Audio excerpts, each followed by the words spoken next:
About a month ago, my ex-mother-in-law messaged me asking if we could talk.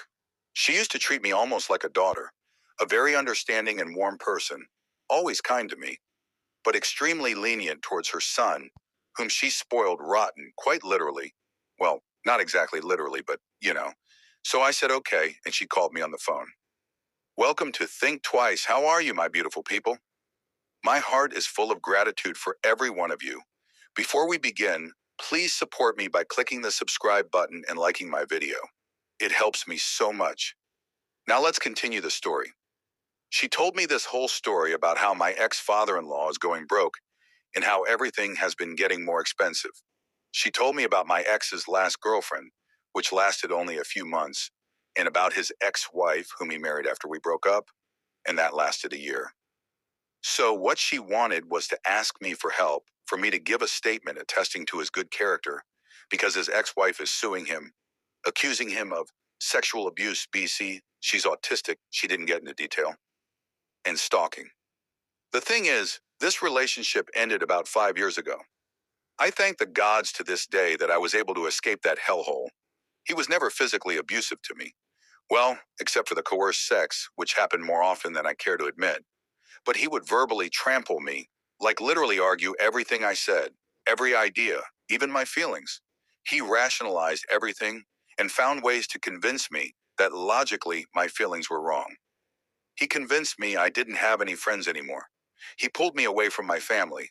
He would manipulate everybody around him, including his parents, who just thought he was very bright.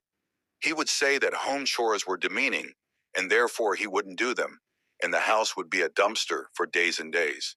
He would not even do the dishes. Meanwhile, I was finishing law school and working an internship, basically sleeping no more than 6 hours every day. He was unemployed, had already finished his degree, and just stayed at home all day playing video games. We lived together for 6 years. My only regret was not leaving sooner. He would be rude to waiters and pretty much every worker. He would speak a lot and very fast and very loud in a way that no one could get a word in, much less a full sentence. Once I got sick, puking and sweating with the flu. I asked for help and he said he couldn't do anything. I had to call my mother, who brought me meds and soup and sat with me. Once he threatened to kill himself if I left him. He told me multiple times he believed sex was not about pleasure, but about power. Knowing it was important to me, he would withhold it. He pretty much broke me, and though I'm much better now, I'm still healing. Some months ago, he reached out, saying that he had broken up with his girlfriend and that we should speak again. BC, how come he wouldn't have me in his life anymore? Also, he was going to the gym, and he was tested at a high testosterone level. And that religious girls were worse than feminists. BC, at least we were sincere. Like he said some crazy shit. That was on WhatsApp. I blocked without responding. He then proceeded to message me on Instagram, which I blocked, then had the audacity of sending an SMS. I blocked him there too. Blocked him everywhere. Didn't even listen to the voice notes or open the pictures. I don't want to know. So yeah, when his mother called me asking for help, I told her, I'm sorry. I feel your pain as a mother, and I even sympathize, but I cannot get involved. And I will not say something that I cannot attest is true.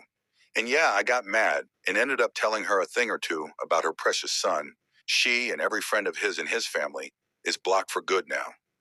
And once again, I thank the gods I was able to leave that situation behind. Truly, from the bottom of my heart.